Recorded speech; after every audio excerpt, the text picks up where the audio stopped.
분석 들어가 보겠습니다. NBA 이제 6경기 있는데 잠시만요. 기준점만 다시 한번 보고 내일 오늘 이 경기들은 제 생각에 완전히 좀 눈치 싸움인 것 같기도 해요. 눈치 싸움인 것 같기도 하고 7경기인가요? 잠시만요. 디트로이트 워싱턴 7경기네.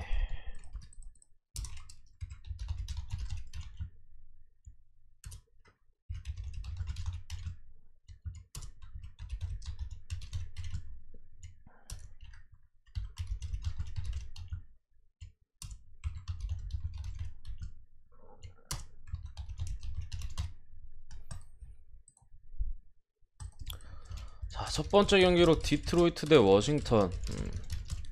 오늘 이제 오전에 있었던 경기들은 사실 언어바 괜찮아 보이는 게 많았거든요. 저도 언어바를 주력부주력 좀 많이 갔었는데 내일 경기들은 언어바는 좀 잘 모르겠어요. 어려운 경기들이 일단 좀 많은 것 같기도 하고, 그래서 뭐 승패 쪽으로 일단은 많이 봤는데 일단 요 경기는 분석이 안 돼요. 이거는 그러니까 딱 말씀드리면은 양 팀이 현재 가진 전력을 바탕으로 100%로 붙는다. 디트가 그냥 이깁니다. 디트가 이기는데 디트로이트는 아시겠지만 탱킹 팀이에요. 지금 20승 53패잖아요. 근데 어쨌든 탑3, 그러니까 밑바닥에서 탑3 안에 들어야 되는 상황에서 지금 휴스턴이 18승이고 나머지 팀들이 20승, 올랜도가 20승, OKC가 21승이에요. 그러니까 다닥다닥 붙어 있어요. 지금 이 세 팀, 휴스턴만 좀 살짝 떨어져 있고, 이래가지고 이거 디트가 잡아버리면은 동률이 되거든요. 21승. 이러면 또 혼란스러워질 수 있다. 어떻게, 사실 디트도 지난 애틀란타전에 졌어야 됐는데 애틀이 너무 못했고, 뭐 디트도 지려고 제레미 그랜트 20분 뛰게 하고 그냥 별 지랄 똥을 다 쌌는데 애틀이 너무 못해서 승리를 당했어요. 디트로이트가. 그런 상황에서 워싱턴 같은 경우도 지금 사실상 플레이오프 진출 가능성이 지금 많이 떨어졌고 팀 전체적으로도 너무 안 좋아요.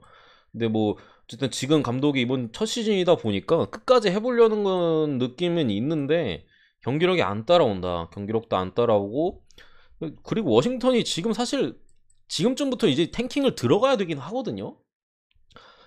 근데 이게 탱킹을 하려는 건지 말려는 건지 제 생각에 조금 애매해요. 레이커스전 보면은 되게 열심히 뛰기도 했고 그 다음 경기 휴스턴 전 보면은 개판이었어요. 그래가지고 조금 잘 모르겠긴 한데 이 팀의 어떤 현재 상황에 대한 스탠스를 잘 모르겠긴 한데 저는 뭐 역배를 찍는 게 맞는 것 같아요. 이런 경기는 일단 어쨌든 디트도 그런 상황이어서 일단은 뭐 역배 쪽 찍는 게 좀 낫지 않을까 싶고, 사실 뭐 주력으로 찍거나 뭐 그런 경기는 아니면 어쨌든 워싱턴도 백투웨이고 솔직히 그래요. 근데 제 생각에 현재 전력상으로는 이거 디트가 2.5 받을 만한 경기는 좀 아닌 것 같아요. 워싱턴 백투백인 거 감안했을 때는 최소한 4.5? 뭐 5.5까지도 정상적인 경기라면 받아야 되는데 탱킹이라서 2.5 받은 것 같은데 디트 정배는 안 간 게 맞지 않을까 일단 생각을 하고, 어노버는 잘 모르겠습니다. 잘 모르겠어요. 어쨌든 쿠즈마의 복귀 가능성도 지금 있는 상황이기 때문에 그래도 워싱턴 찍는 게 낫지 않을까 뭐 이렇게 생각합니다. 뭐 알아서들 가세요 이런 거는. 두 번째 경기로 이제 샬럿 대 유타. 유타가 지난 경기 이제 보스턴한테 두들겨 맞았었죠. 사실 상성상으로 유타가 안 좋긴 했어요. 좀 스위치 디펜스를 주로 쓰고 수비가 또 보스턴이 최근에 상당히 좋은 상황에서 보스턴의 공격이 완전히 막혀버렸다. 보스턴이래. 유타의 공격이. 고베어 같은 경우도 그냥 계속 마킹을 당하니까 뭐 롤맨으로서 역할을 충실히 할 수 없었고, 반면에 이제 샬럿 같은 경우는 지난 유타의 상대였던 보스턴과 같은 수비를 보여줄 수 없는 팀이에요. 약간 뭐 구성상으로는 뭐 샬럿도 윙맨이 많고 해가지고 뭐 어떻게 뭐 비스무리하게 흉내는 낼 수 있는데 기본적으로 백코트 수비가 일단 안 되는 상황에서 수비가 안 될 가능성이 높다. 결국에는 유타 같은 경우가 지난 경기는 상당히 안 좋았지만 오늘 공격적으로 조금 반등할 사이즈가 있는데, 어쨌든 유타도 지금 프론트코트진이 상당히 약해요. 보얀이 빠져 있고 뭐 데니얼 하우스까지도 빠져 있어서 뭐 후안초 에르난 고메스가 이렇게 올라와 있고 로이스 오닐이 그나마 최근에 좀 버텨주는 느낌은 있긴 하나 조금 어려운 느낌은 분명히 있다. 어쨌든 요 경기는 제 생각에는 조금은 달릴 만한 경기라고 생각을 해요. 양팀의 백코트나 여러 부분을 감안했을 때 샬럿도 템포를 많이 끌어올릴 만한 경기라고 생각을 하고 유타도 제법 샬럿이 끌어올림에 있어서 제법 사실 템포를 막 끌어올린다기보다는 샬럿이 수비가 유타의 공격을 그렇게까지 쉽게 제어할 만한 사이즈는 아닌 것 같아요. 고베오의 골밑에서 장악력이 좀 더 샬럿이 아무래도 이제 골밑 플럼리나 이런 애들이 많이 떨어지기 때문에 지난번엔 이제 보스턴 스위치 디펜스에 고전했지만 오늘 샬럿의 수비는 충분히 잘 뚫어낼 수 있다.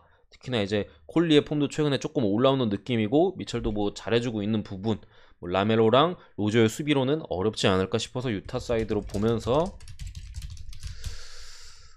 231.5 오바까지 3.5입니다 기준점. 이렇게 보고 넘어가고요.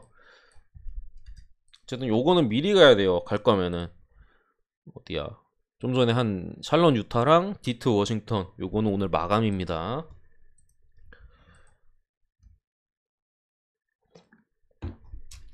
다음 경기로 이제 애틀란타 대 골든 스테이트인데 골스가 참 일단은 스테판 커리가 빠졌어요. 빠져있고 뭐 이거달라가 지금 GTD인데 출전 가능성이 좀 떨어지는 뭐 그런 상황이고 지난 경기 빠져있었던 클레이 탐슨이랑 디그린이 복귀를 한 모습입니다.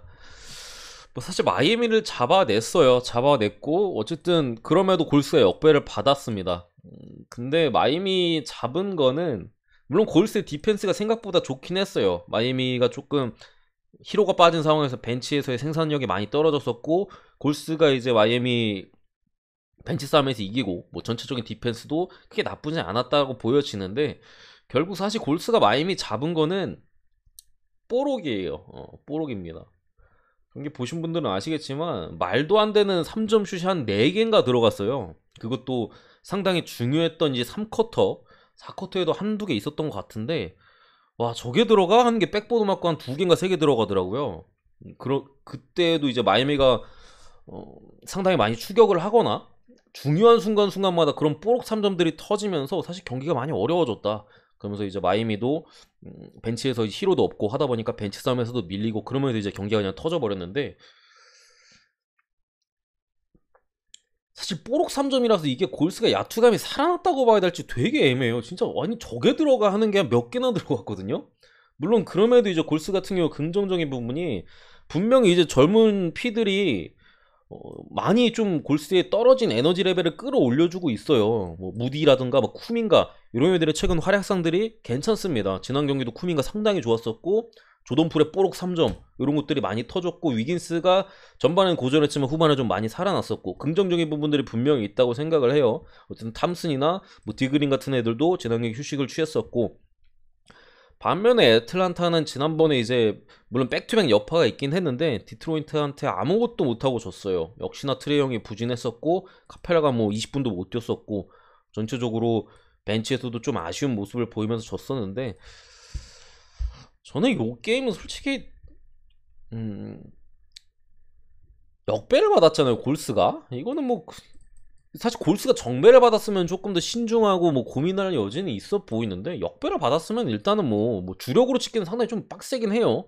근데 뭐 부주력이나 고배당으로는 그냥 역배 찍는 게 맞는 것 같아요. 어쨌든 골스도 요 경기 뭐 치르고 하면서 앞으로 일정이 빡빡해지거든요. 지금 서부 컨퍼런스 자체도 순위권 싸움이 상당히 치열한 가운데 요 경기랑 이제 다음 경기 워싱턴 경기 이후에 멤피스 원정을 떠나고요. 다음 경기 이제 홈에서 피닉스 그 다음에 유타랑 또 홈에서 만나기 때문에 웃으면 안녕 흐진이 234 에드벌룬 한개 선물 48번째로 팬클럽이 되셨습니다. 사운드 죄송합니다. 소리 좀 줄여야겠다. 감사드리고 가입.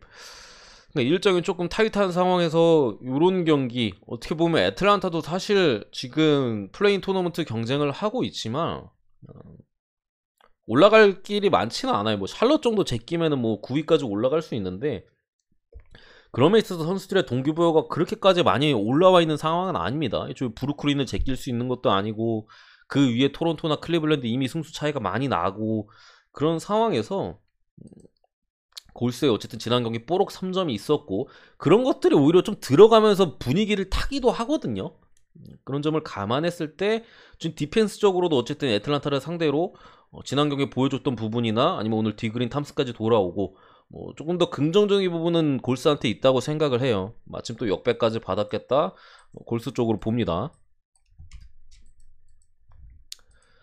요 경기는 넘어갈게요. 일단 이거는 지금 분석을 못해요. 뭐 줄리어스 랜들, 미첼 로빈슨 GTD 걸려있고 마이애미 가뜩이나 지금 프론트 코트 진이 조금 뭐 아쉬운 상황에서 버틀러, PJ 터커에다가 뭐 덩컨 로빈슨, 타일러 히로, 뭐 켈런 마틴까지 너무 많이 지금 GTD에 떠 있어가지고 분석하기가 참 애매합니다. 마이애미는 지금 확실히 힘이 좀 빠졌어요. 지난 경기 그렇게 부진했던 라우리가 야투적으로 엄청 잘해줬는데 일단 히로가 없다 보니까 벤치에서 그냥 와 마이애미 벤치가 저는 이렇게까지 못할 줄은 몰랐는데 벤치에서 아무것도 못했고 뭐 프론트 코트지는 그나마 좀 잘해주긴 했어요. 버틀러나 뭐 뱀 아데바요는 아무래도 골스가 골밑이 약하기 때문에 그런 부분에서 이점을 충분히 살려가지고 1인분은 해줬는데 벤치가 너무 안 터졌다. 오늘도 근데 히로 GTD잖아요. 이렇게 발음이 안 돼.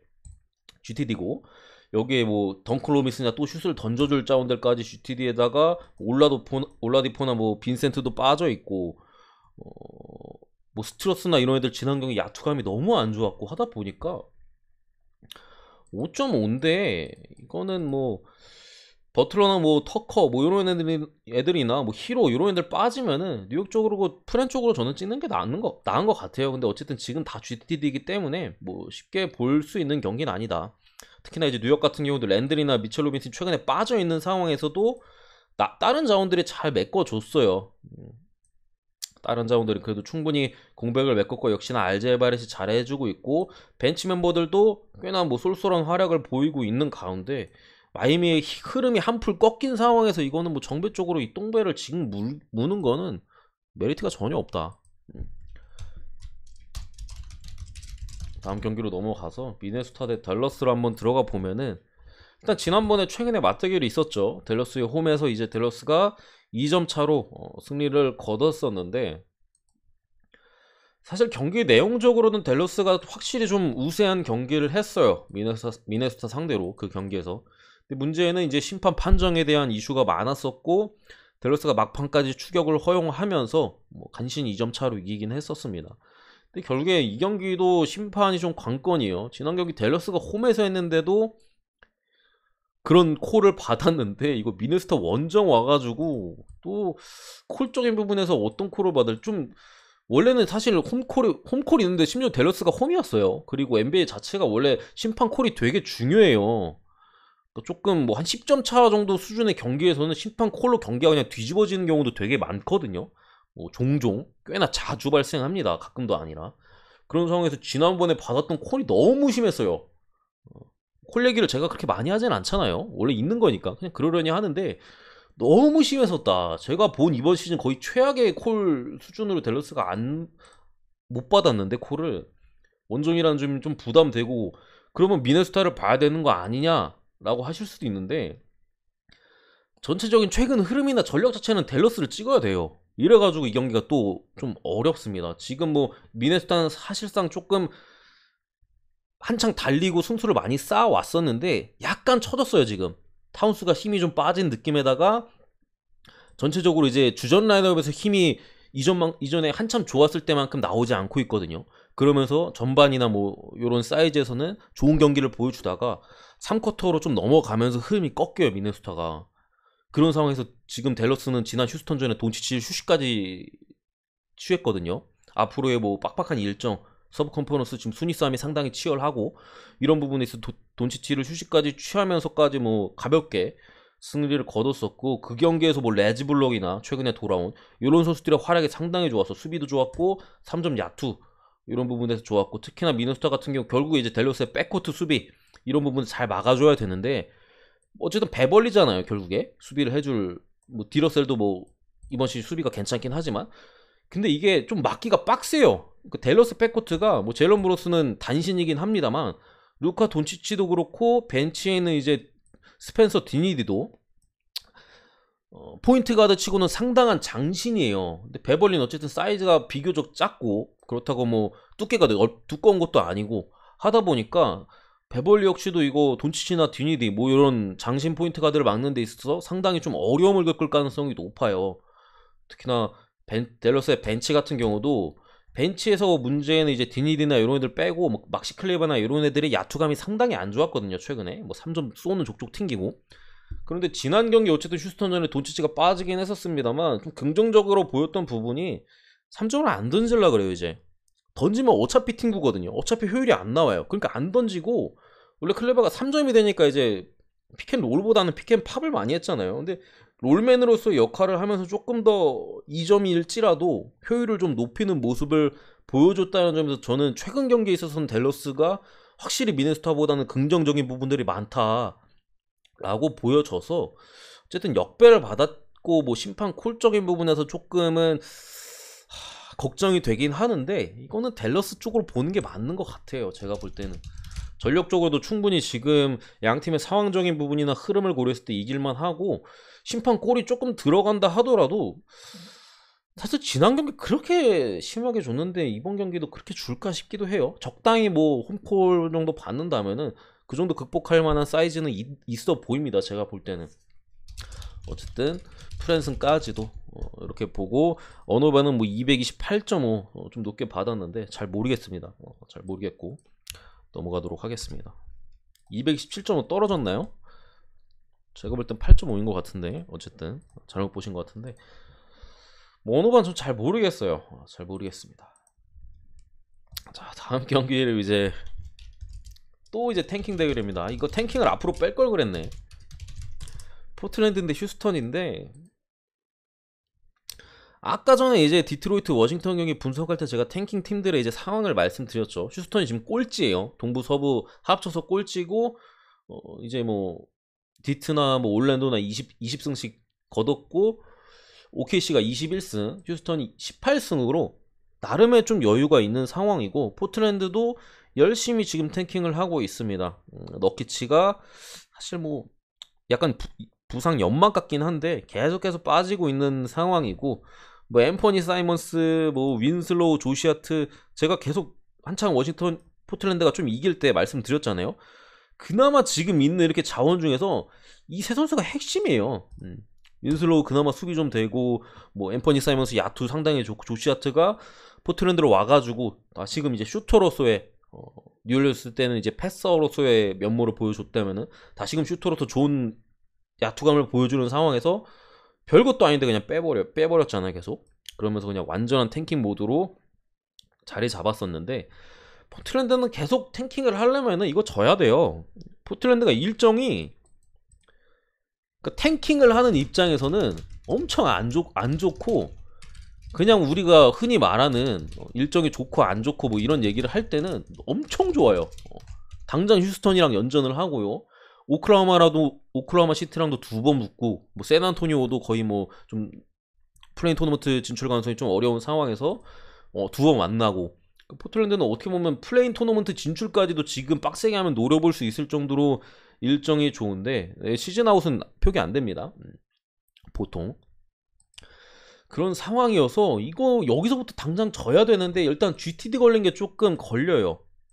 GTD 걸린 게. 그러니까 사실 탱킹도 눈치껏 해야 되거든요. 대놓고 하면 안 돼요. 그것도 이제 사무국에서 이게 감사 들어오고 막 그런단 말이에요. 그런 상황에서 지금 별것도 아닌데 얘네가 계속 빠져있다 보니까 일단은 GTD 걸어놓은 것 같아요. 최근에 계속 빠졌었잖아요. 조시아트도 뭐 한 2~3경기 연달아 빠졌었고, 앰퍼니 사이먼스 계속 빠졌고, 윈슬로도 빠졌고 해가지고 약간 눈치 싸움이 들어갈 만한 타이밍이라는 게 걱정이 되긴 합니다만, 어쨌든 요 경기는 저는 휴스턴 쪽으로 봅니다. 기본적으로 휴스턴도 계속해서 탱킹을 해오고 있는 가운데 딱히 뭐 빠지는 선수들도 없고, 결국에 이거 포틀랜드가 수비를 하지 않을 가능성이 높아요. 뭐 크리스턴 이런, 저 처음 봅니다. 이런 애들 지금 쓰고 있잖아요. 그나마 이제 좀 볼만한 놈이 와포드, 얘 하나밖에 없어요 지금 포틀랜드는. 이 세 선수가 빠질 가능성까지 감안하고, 휴스턴이 이미 조금은 벌려놓은 가운데서 승리 타이밍이기도 하고, 더군다나 수비를 안 한다고 가정했을 때 휴스턴은 그래도 재능 있는 백코트 자원이 있어서 신이 나서 좀 득점을 하지 않을까. 그러면서 휴스턴이 좀 가져갈 만한 좀 경기가 되지 않을까 이렇게 생각을 합니다. 정배긴 한데 휴스턴 정배 솔직히 말이 안 되잖아요. 물론 제일 좀 좋은 거는 GTD를 보고 가는 거예요. 이거 뭐 조시 하트나 또 윈슬로우가 빠진다 하면은 제 생각에는 주력감이에요. 주력감. 그 정도로 뭐 포틀랜드가 대놓고 그냥 지겠다라는 마인드고 그런 상황인데 일단은 GTD여가지고 살짝 조심스럽긴 합니다만 요 경기는 그래도 한번 눈여겨볼 필요가 있다 이렇게 보입니다.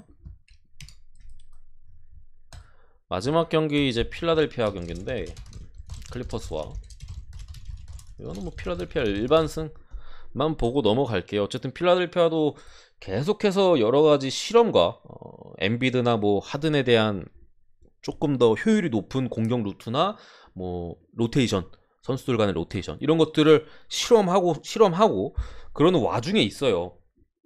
그러다 보니까 전체적인 한 경기 내에서도 기복이 되게 심해요. 필라델피아가 지금 이 주전 라인업에 있어서는 효율이 상당히 좋거든요. 근데 뭐 벤치랑 이렇게 조합을 해가지고 뭐 엔비드가 빠진 상황, 하든이 빠진 상황, 뭐 이런 것들을 조합하다 보니까 그럴 때 전체적인 이 팀의 마진이 너무 떨어집니다. 그러면서 뭐 점수 차이가 크게 벌어졌다 한들 다시금 좁혀지고 그러다가 다시 나와가지고 좀 더 벌리고 다시 좁혀지고 이런 경기들이 지금 계속해서 나오면서 대체로 경기마다 시원하게 이기는 경기들이 없어요. 그러니까 막말로 필라가 그냥 진짜 각 잡고 우리 그냥 빡세게서 털어버리겠다 하면 그럴 수 있는 팀이거든요. 그럴 수 있는 팀인데 지금 필라델피아는 어쨌든 실험을 계속해서 하고 있어요. 최근에 어쨌든 펄칸 코크마즈가 조금 살아나는 분위기에서 긍정적인 부분은 분명히 있는데 그런 부분에 있어서 굳이 이걸 핸들을 건들 필요가 있을까? 어차피 일반승도 충분히 좋아 보이는데 이런 생각이 들어서 일단은 저는 일반승만 보고 넘어가고요. 뭐 어쨌든 핸들을 건들라 하면은 필라 마인 봅니다. 필라 마인 봐요. 마인승을 보는데 저는 1.3 정도도 충분히 메리트가 있는 경기라고 생각을 합니다. 그래서 뭐 일단은 이렇게 보고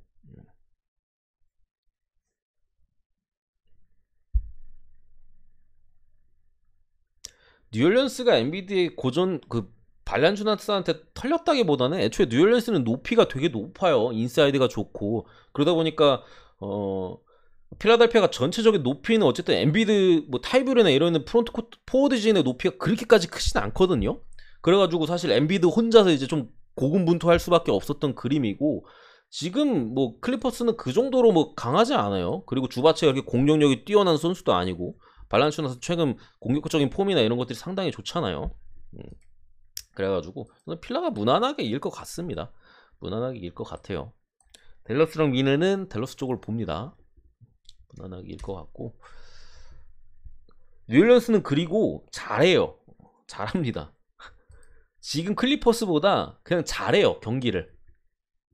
뉴올리언스가 순위상으로는 더 밑에 있고 막 이래가지고 뭐 어떻게 생각하실지 모르겠는데 제가 볼 때는 뉴올리언스가 더 좋은 팀이에요 지금 기준에서. 그래서 오늘도 시카고랑 보는데 뉴올리언스 봤잖아요.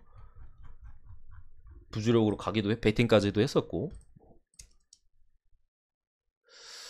그리고 이제 해외 축구로 좀 넘어와가지고 좀 빠르게 한번 가보면은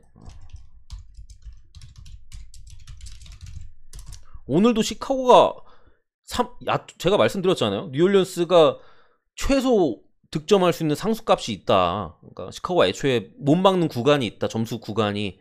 그래서 뉴올리언스는 그 정도 하고 조금 더 잘했어요. 뉴올이. 근데 시카고가 엄청 잘했거든요. 오늘. 평소보다 잘했는데도 10점 차 가까이 10몇 점 차인가? 그 정도 낮잖아요. 그만큼 뉴올리언스가 좋은 팀이라는 거예요. 사실. 잉글랜드까지 돌아오면 분명히 이제 다크호스 정도 차지할 만한 이제 좀 팀입니다. 뉴올리언스 지금. 어쨌든 이제 콩고 대 모로코 가면은 이제 아프리카 월드컵 예선은 지금 좀 독특하게도 홈앤드 어웨이예요.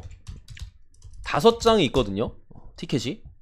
그래서 지금 5경기가 있는데 요 경기들이 이제 홈앤드 어웨이로 펼쳐집니다. 이런 부분을 좀 더 생각하셔야겠고 아무래도 1차전이 조금 더 제가 볼 때는 소극적인 경기 운영들이 많이 나올 수 있다고 생각을 해요. 2차전에 조금 더 모험을 걸거나 이런 식의 경기 운영을 할 가능성이 좀 높아 보이고 그렇기 때문에 오늘은 당연히 저는 오런더를 봅니다. 오바를 볼 만한 경기가 없어. 2차전 들어가면은 조금 언더에 대한 리스크가 커지지 않을까 싶은데 오늘 어쨌든 1차전이기 때문에 조금 더 소극적인 경기 운영, 조심스러운 경기 운영이 나타날 수 있다라고 일단은 생각을 하고, 그 다음에 뭐 골득실이나 뭐 원정 다득점 뭐 이런 식으로 진행이 돼요. 뭐 동률 시에 1승 1패나 뭐 아니면은 무승부 연달아 캐거나 뭐 이런 상황에서 어쨌든 콩고 대 모로코 들어가면은 기본적으로 뭐 이 팀의 전력이나 이런 것들을 볼 수 없기 때문에 유명한 선수들 뭐 이런 것들 한번 보면서 넘어가 볼게요. 일단 사이스 울버햄튼 쪽에서 괜찮은 수비수고요.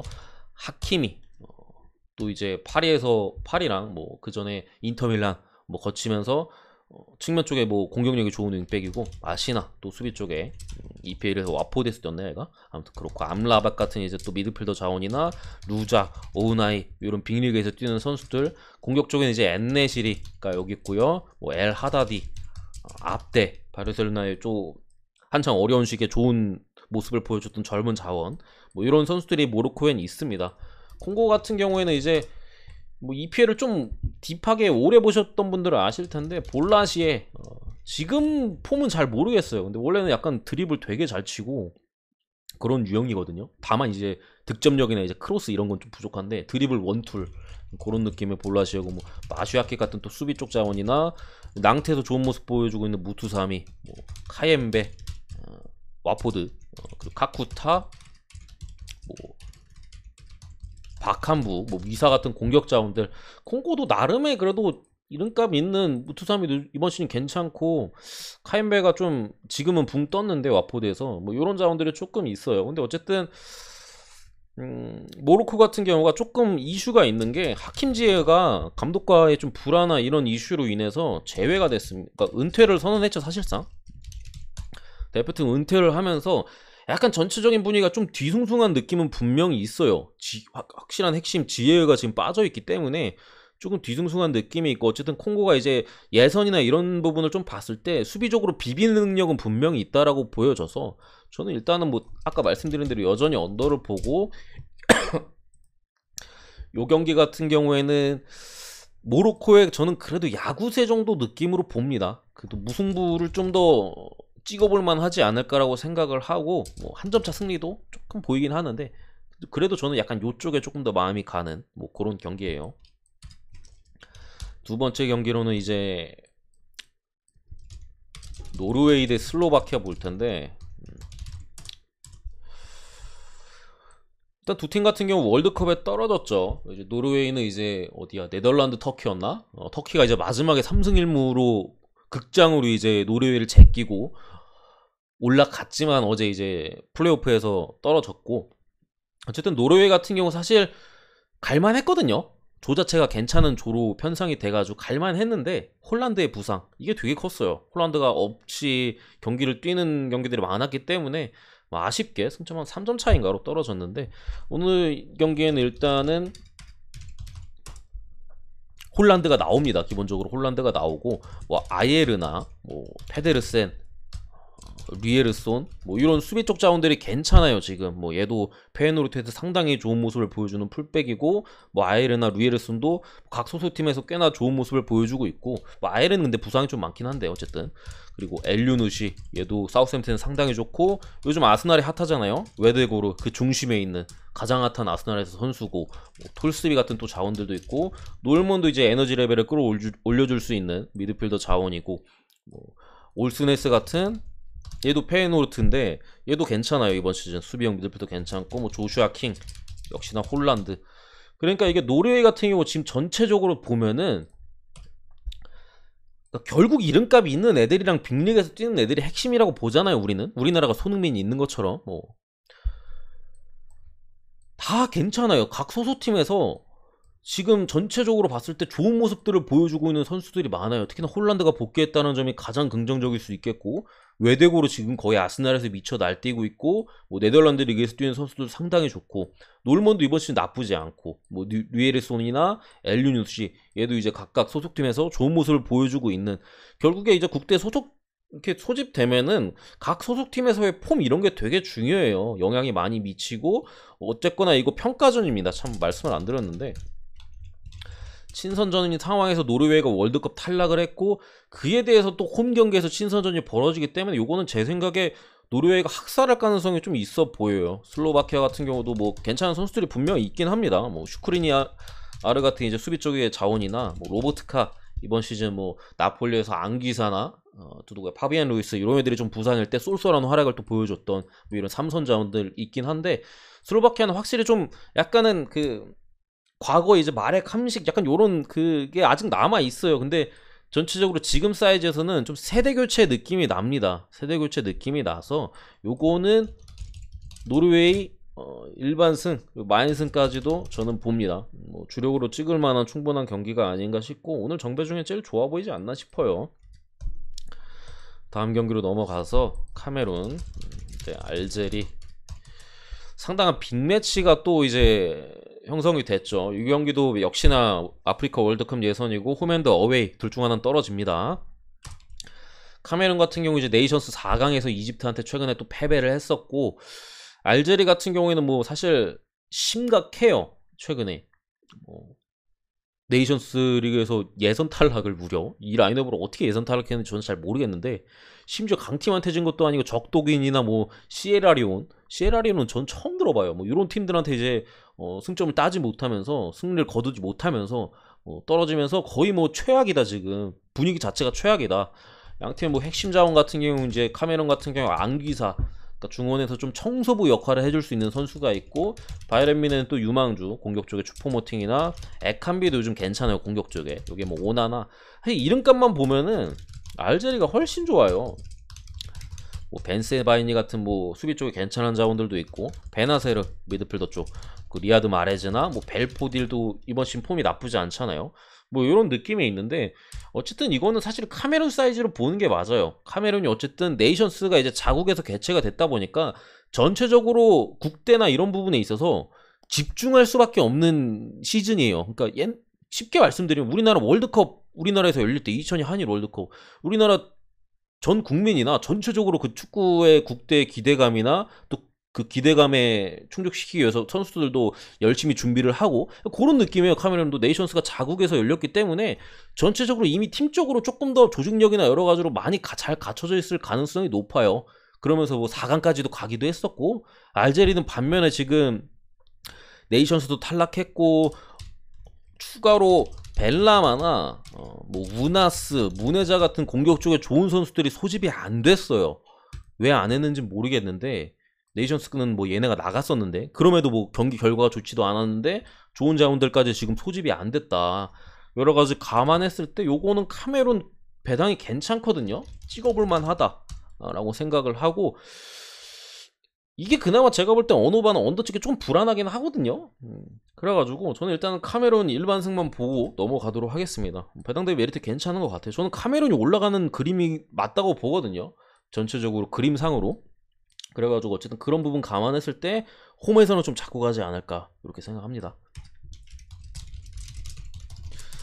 다음에 말리 대 튀니지. 그리고 카메룬 같은 경우 상성상 홈에서 진 적이 없어요. 최근에 한 20년 동안.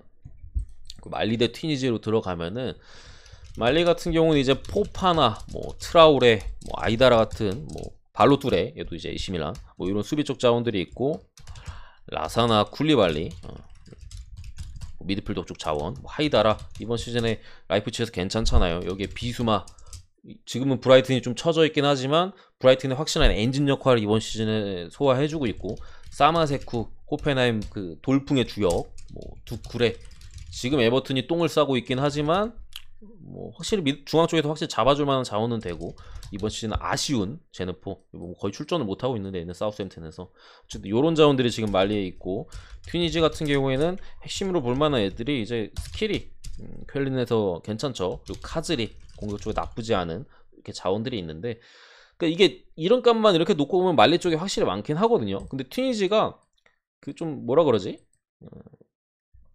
얘네 말고 나머지 애들이 좀 괜찮아요. 말리보다는. 그러니까 말리는 잘하는 애들은 이렇게 좀 많은데 나머지들이 좀 떨어지는 느낌이라면은 튀니지는 뭐 이렇게 핵심으로 볼만한 선수들은 이런 느낌인데 빅리그에서 뛰는 선수들은 요 정도 선인데 전체적인 그림 자체는 튀니지가 밸런스가 잡혀있고 나쁘지 않은 팀이다 라고 보여지는데 어쨌든 이거는 홈사이드입니다. 그러니까 승이냐 무냐 뭐 약간 요런 느낌으로 보셔야 되는 경기가 아닌가 싶어요. 특히나 튀니지 같은 경우에 이제 최근에 또 감독 교체를 단행했거든요. 감독이 기존에 있던 감독이 네이션스 이후에 잘리고 수석 코치로 있던 이제 코치가 감독 대행인가? 교체를 했나? 그거까지는 제가 갑자기 기억이 안 나는데 교체를 했어요. 이런 부분 감안할 때 그래도 저는 말리 쪽으로 보는 게 맞아 보여요. 수비가 상당히 좋은 모습이고 역시나 중원 쪽에 기용할 수 있는 자원들이 많아요. 그러니까 공격력은 분명히 얘 빼고 다 미드필더 내지 수비 쪽 자원이에요. 여기까지가 이제 수비 쪽 자원들이고 나머지가 이제 미드필더 쪽인데 지금 제네포는 확실히 좀 떨어지는데 중원이나 이제 수비 쪽에서는 괜찮은 자원들이 많다. 그러니까 말리가 지지 않는 경기를 할 가능성이 높고 역시나 좀 저득점이 보이는 상황에서 제 생각에 1대 0이냐 1대 1이냐 0대 0이냐 요 싸움이지 않을까 싶습니다. 무승부 해무 쪽을 보고요. 언더 쪽을 봅니다.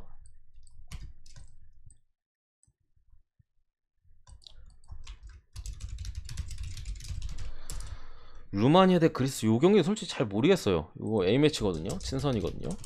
그거는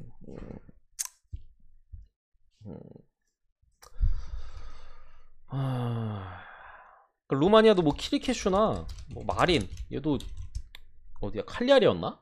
그래서 좋은 모습 보여주고 있거든요. 근데 뭐 하기나 스탄치우 같은 괜찮은 자원들은 소집이 안 됐어요. 부상으로. 뭐 이런 상황이고 그리스도 마브로파너스 그리스는 원래 수비가 좀 괜찮은 팀이잖아요. 마브로파너스나 뭐 키리아코플로스 얘도 이제 세리에서 괜찮은 모습 보여주고 있고 이제 펠카스 같은 얘가 에레디디시였나? 네덜란드 리그였던 걸로 기억하는데 좋은 모습 보여주고 있고 뭐 파블리디스 얘도 알크마르에서 핵심 공격이잖아요. 자원들은 뭐 괜찮은데 친선전이라 그러니까 아까 노르웨이 요런 것들은 사실 괜찮은 느낌이긴 하잖아요. 느낌상으로. 근데 요거는 잘 모르겠습니다. 저는 어디로 튈지 모르겠다라고 보여서 일단은 뭐 그래도 그리스가 비비는 경기를 하지 않을까 이렇게 생각을 해서 뭐 프렌이랑 언더 쪽을 보긴 합니다. 근데 저는 베팅을 안 했어요. 이렇게 넘어가고요. 그냥 가볍게. 다음 경기로 룩셈부르크 대 북아일랜드 넘어가면은 룩셈부르크는 이제 마인츠에서 뛰는 바레로라는 미드필더 쪽에 자원이 있고요. 괜찮아요. 괜찮은 선수고 북아일랜드는 원래 수비가 좋은 팀이잖아. 북아일랜드가 항상 강팀과의 경기에서 0대0 내지 뭐 1대1 요런 이변 무를 띄우면서 이변을 많이 내는 전형적인 이제 수비 선수비 후 역습 그러니까 수비 쪽에 확실한 장점이 있는 팀인데 조니 에반스가 아시다시피 이번 시즌 레스터에서 부상으로 많이 좀 출전하지 못하고 있고 자말 로이스도 지금 빠져 있어요. 핵심 수비수 둘이 일단은 빠져 있다는 게 분명히 이제 북아일랜드 입장에서는 아쉬울 수 있겠고 신선입니다. 그리고 코너 워싱턴이라고 뭐 좀 백업 공격수인데 뭐 전 잘 몰라요. 이런 자원들까지 좀 빠져 있는 뭐 이런 상황이고 그러면서 뭐 역시나 수비 쪽에 뭐 델러스 뭐 이런 애들이 있어요. 뭐 카스타드 얘도 뭐 와포드에서 뛰는 애인데 이런 상황인데 저는 요 경기는 어쨌든 룩셈부르크가 홈이기도 하고 지금 북아일랜드가 수비 쪽에 누수도 있는 상황에서 그러니까 전 경기 이제 그리스 경기는 잘 모르겠긴 한데 요거는 프렌 찍어볼만 하지 않을까. 저는 룩셈부르크 역배승까지도 좀 가능성이 높다고 생각합니다. 에반스 가능할 수는 있다고 뭐 얘기가 나오나요? 잠시만요. 잠시만요.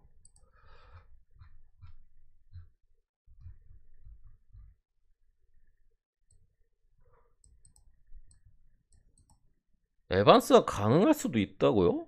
에반스는 소집이 안 됐는데? 자네트님 확실하게 확인하신 건가요? 제가 확인했을 때 에반스는 소집 자체가 안 됐거든요. 국대에.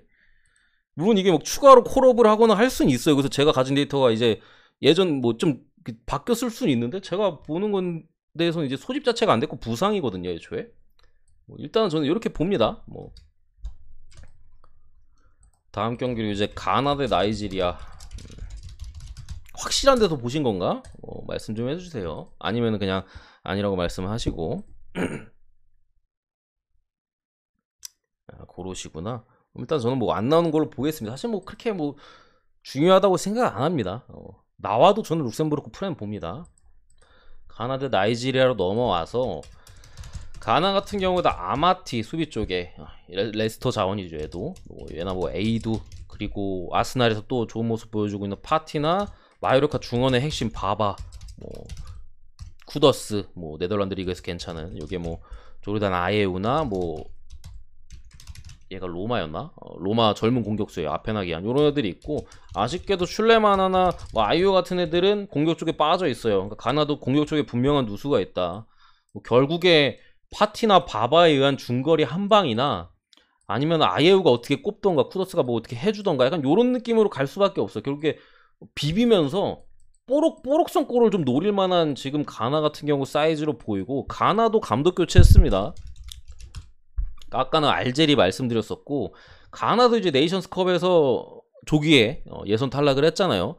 그러다 보니까 감독 교체를 했고, 이 감독이 제가 알기로는 첫 감독이에요. 그러니까 수석 코치 생활을 되게 오래 하다가 뭐 도르트문트나 또 어디에, 그러니까 독일 쪽에서 좀 수석 코치 생활을 좀 오래 하다가 첫 감독을 지금 가나에서 맡은 걸로 보여요. 그러다 보니까 사실 애초에 지금 네이션스컵에서도 성적이 안 좋았고, 당장 이거 되게 무게감 있는 경기잖아요. 애초에 빅매치인데 홈앤드 어웨이로 이제 월드컵 둘 중에 하나는 떨어지는 그런 빅매치에서 첫 감독 경험이 떨어지는 상황에서 좀 어려움을 겪을 가능성이 분명히 좀 높은 상황이라고 일단은 보여지고요. 나이지리아 같은 경우에는 뭐 에콩 수비 쪽에 뭐 아이나 아니면 은디디, 레스터 시티의 뭐 좋은 미드필더죠. 뭐 에테보나 이에나초, 얘도 레스터. 그리고 옛날에 맨유에서 임대로 괜찮은 모습, 지금은 아니죠. 옛날에 과거에 뭐 1년 전인가 작년인가 나쁘지 않았던 이괄로도 여기 있고,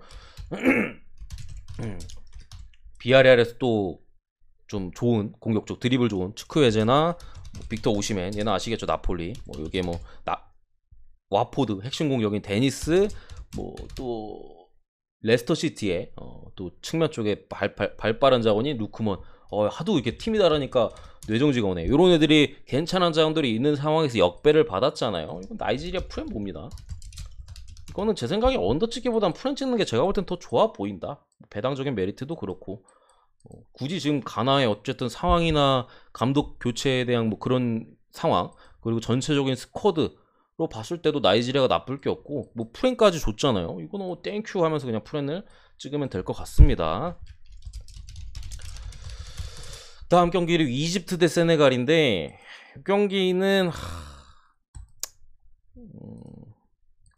일단은 네이션스 결승 매치업이 얘네는 진짜 이번 연도는 계속 만나려나 본데, 결승 매치였잖아요. 세네갈이 우승을 했었고, 살라 대 마네. 근데 또 월드컵 티켓 한 장을 놓고서 두 팀이 다시 만났습니다. 사실 잘 모르겠어요, 솔직히 이 경기는. 이집트가 분명히 칼을 갈고 있을 가능성은 높아 보이거든요. 뭐 살라도 뭐 그렇고, 근데 어쨌든 살라도 최근에 폼이 그렇게까지 좋은 상황은 아니고, 뭐 해가지고 선수들을 또 말씀드리면 엘렌이나 뭐 이집트는 다 아시잖아요. 살라밖에 없어요. 뭐 마르모시 같은 괜찮은 자원이나 뭐 미드필드 쪽에서 그나마 뭐라도 해줄 엘렌이 정도가 있긴 한데, 전체적으로 결국 살라 원맨 팀이다. 수비하다 그냥 살라 보고 뻥뻥 차주는 것밖에 없다 라고 생각하시면 되고, 세네갈이 그나마 사람 같은 팀이긴 해요. 뭐 사벨리나 뭐 발로뚜레, 뭐 에이시밀란 젊은 수비수 이드리사 게에나 쿠야테, 뭐 미드필더 자원들도 지금 게에나 쿠야테 정도면 괜찮은 상황이고, 뭐 마네나 와포드 이스마일라 사르 공격적으로 괜찮은 자원들이 있고, 케이타 발데 또 한방이 있는 선수고, 비아리알에서 또 괜찮은 블라에 디아나, 하비브 디알로, 얘도 스트라스부르가 이번 시즌 공격력이 좀 핫하잖아요. 거기서 또 좋은 득점을 해주고 있는 공격적인 자원들. 전체적으로 세네갈이 괜찮아서 맞습니다. 쿨리발리. 제 생각에는 이집트가 어렵지 않을까 싶은 경기긴 해요. 사실 뭐 벼르고 있을 가능성이나 뭐 이렇게 다 맞는데, 글쎄요. 살라도 사실 최근 리버풀에 있어서 폼이 상당히 안 좋았고, 쿨리발리도 써드릴게요. 뭐 이런 자원들 해가지고 복수전이긴 한데, 제 생각에 무승부 가능성이 일단은 좀 많이 높아 보이고, 세네갈에 지지 않는 게임을 할 가능성이 좀 더 높아 보인다, 이렇게 생각을 해서 일단 저는 약간 무승부 쪽을 보고 세네갈 프랜슨 이렇게 보도록. 잠시만요. 세네갈이 이거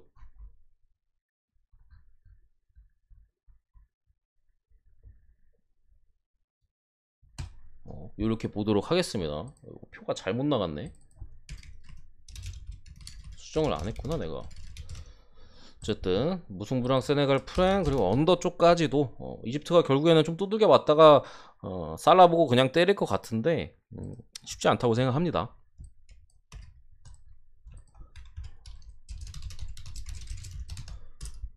딱 말씀드리면 보스니아 대 조지아 이런 경기에는 저는 요거 찍을 바에 노르웨이 갑니다.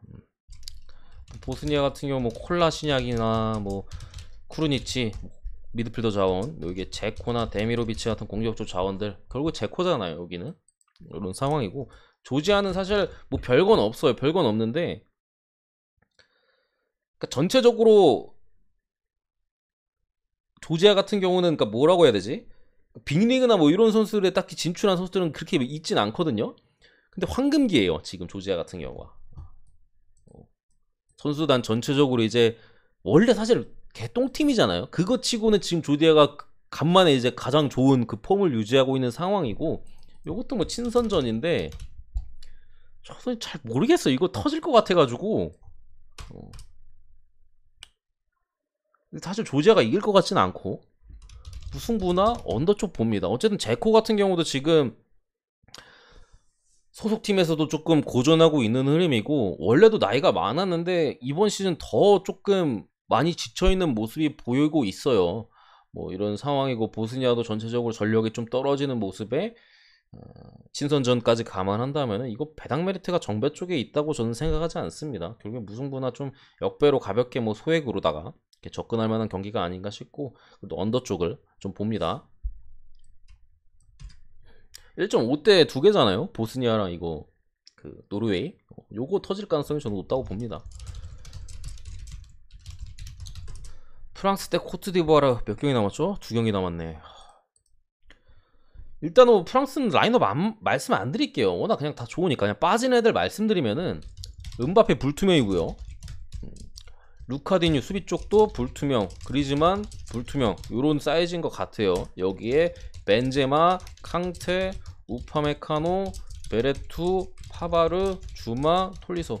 그러니까 이게 잘 보셔야 될 게 이렇게 많이 빠진 것처럼 보이는데 분명 얘네가 빠져도 선수는 되게 많아요. 뭔 느낌인지 아시죠? 프랑스예요, 프랑스. 뭐 빠져도 뭐 포그바나 뭐 미드필더 쪽에 라비오 유벤투스도 있고, 뭐 기행도 이번에 그래도 소집돼서 괜찮고, 약간 요런 느낌인데 전체적으로 어쨌든 분명히 좀 아쉬운 모습이 있다. 벤제마가 못 나오고 캉테도 못 나오는 걸로 보이고 은바페까지 빠지는 상황. 확실히 조금 다운그레이드긴 해요. 그 핵심들이 좀 많이 빠졌어요 지금.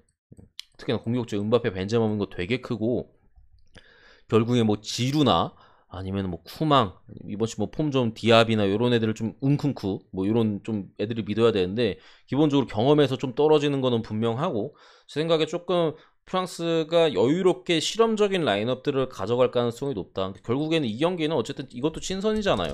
이거 승패 의미 없어요.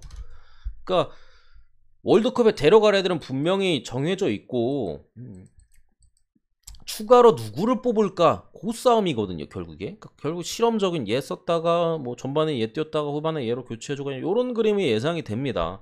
코트디부아르 같은 경우에는 또 떨어졌어요. 월드컵에 또 떨어졌고, 좋은 선수들이 코트디부아르도 꽤나 많습니다. 뭐 에릭 바이나 뭐 오리에, 뭐 윌리 볼리, 최근에 이제 울버햄튼 복귀해가지고 괜찮게 하더라고요. 수비 쪽에 뭐 코선우도 괜찮고, 보가도 한참 부상에 시달리다가 최근에 이제 복귀해서 뛰고 있고, 와포드에서 또 카마라 이번 시즌에 영입을 했잖아요. 코르네도 그나마 좀 안 되는 벌리의 공격이 희망이고, 아쿠쿠 베티스에서 뛰고 있고, 니콜라 페페 최근에 이제 출산 이슈로 또 폼이 괜찮고, 윌프레드 자하나 뭐 아니면 아약스의 알레까지도 있는 상황에서 저는 이거 정배 메리트 없다고 생각합니다. 이거 1.2를 왜 갑니까? 이거 갈 바에 저는 필라델피아 갑니다. 코트디부아르 프랑스는 봅니다.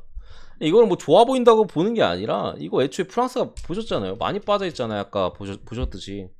그런 상황에서 친선이고 코트디부아르 그렇다고 전력이 약한 거 절대 아니거든요. 이런 상황에서 좀 저득점 양상으로 가면서 좀 이변이 나올만 하지 않을까 이렇게 생각을 합니다. 무나 뭐 코트디비 역배나 그냥 소액으로 찔러볼 만한 경기지 이거를 뭐 마인이나 일반승 뭐 오바 이렇게 주력감이잖아요. 똥배니까 사실 그렇게 접근하기에는 좀 제가 볼 때 리스크 큰 경기다. 뭐 음바페 벤제만 빠지는데 사실 뭐 얘네 둘만 빠져도 좀 그런데 캉테도 못 나오고 여러 누수가 있잖아요. 그런 상황에서 요거는 코트디부아르가 저는 비빌 수 있다고 생각해요. 마지막 경기 두 팀 다 동기부여 없어요. 아르헨티나 지금 월드컵 이거 월드컵 예선이에요. 어제 남미 월드컵이 예선이 있었잖아요. 오늘 이제 뒤늦게 치러지는 경기인데 둘 다 동기부여 없습니다. 아르헨티나 진출 확정, 베네수엘라 탈락 확정. 빠지는 선수는 이제 라우타로 공격 쪽에 빠지고 이제 수비 쪽에 리산드로 마르티네즈 상당히 좋은 수비수인데 아르헨티나가 수비 쪽 자원들이 많이 없는데 빠지는 거 분명히 아쉽고. 근데 이게 마인이 어쨌든 간다면은 당연히 마인을 찍어야 돼요. 베네수엘라가. 저는 일단 마인 보긴 하거든요. 배팅은 제가 안 하는데, 그러니까 어쨌든 이 팀이 뭐 어떤 경기 운영을 최근에 보여주고 있냐라고 생각했을 때 사실 저는 이게 옛날 아르헨티나 있잖아요. 메시 한창 활약하고 막 그때 아르헨티나였으면은 이거 그냥 마인 무조건 주력이나 뭐 최소 이렇게 해서 배팅을 했을 것 같은데 최근에 아르헨티나는 조금 여러분들이 보통 평균적 기억에 남은 그런 화력이 좋은 아르헨티나는 아니에요. 애초에 그러니까 스코어적으로도 최근에 이제 저득점이나 한 골 승부를 많이 하고 있고 그냥 그걸 스코어를 떠나서 이 팀이 추구하는 방향 자체가 실리 축구예요. 지금 하고 있는 축구 자체가. 그러니까 옛날처럼 이제 앞선에서의 화력, 우리는 결국 공격진이 좋은 팀이다 하면서 이제 공격수 다 때려받고 조직력 없이 그냥 개인기로 이제 밀어붙이는. 그러니까 터질 때는 그냥 뭐 5대0, 6대0 나오고 경기 안 풀리면 그냥 공격 안 풀려서 지거나 비기고 이런 팀이 아니라 결국 이제 그런 축구를 해서 아르헨티나가 안 됐잖아요. 계속. 실리적인 축구를 택했어요. 그러니까 앞선에 좋은 자원들이 있기 때문에 결국 뒷문만 단단하게 하면은 우리는 지지 않을 자신이 있다. 공격진에서 최소 한 골 내지 두 골 기대해 볼 수 있다. 그러니까 그런 식의 실리 축구를 하면서 아르헨티나가 지금 월드컵 조별 예선도 패배가 없고 상당히 좋은 모습을 보여주고 있어요. 근데 어쨌든 그런 측면에서 봤을 땐 사실 마엔 쪽의 배팅은 조금 그래도 아르헨티나가 추구하는 방향과는 멀잖아요. 우리는 이기기만 하면 된다거든요. 지금 아르헨티나는. 지지 않으면 된다. 이기기만 하면 된다. 이 스탠스여서 조금 그렇긴 한데 상대가 베네수엘라예요. 그렇긴 한데 상대가 베네수엘라입니다. 이거는 뭐 사실 이거를 해무 쪽으로 찍을 수 있을까요? 베네수엘라인데. 그러니까 아르헨티나 앞으로 월드컵을 가거나 해도 무승부나 해무 쪽으로 배팅하는 걸 일단 뭐 생각해 두시고 근데 당장 이 경기는 베네수엘라기 때문에 이거를 뭐 해무를 보기에는 조금 그렇지 않나 싶어요. 그래도 마인승 해줄 것 같고 2대0 봅니다. 2대0 그런 경기 나오지 않을까. 어쨌든 베네수엘라도 원정에서 지금 전패예요. 원정 전패거든요. 월드컵 예선. 뭐 우루과이나 칠레, 볼리비아, 콜롬비아 이런 팀들한테 마인을 당했었고 파라과이나 페루, 에콰도르한테 한 점차 패배를 당했는데 파라과이, 페루나 에콰도르는 애초에 공격력이 약한 팀이잖아요. 그거보다는 아르헨티나가 실리적인 축구를 한다고 해도 공격력은 확실히 좀 더 뛰어나다. 그래서 마인승 봅니다. 뭐 결과론적으로. 어우 목이 아프네요. 어쨌든 오늘 축구 분석은 여기까지입니다. 여러분들 나가시기 전에 좋아요나 추천 한 번씩 좀 부탁드리겠습니다.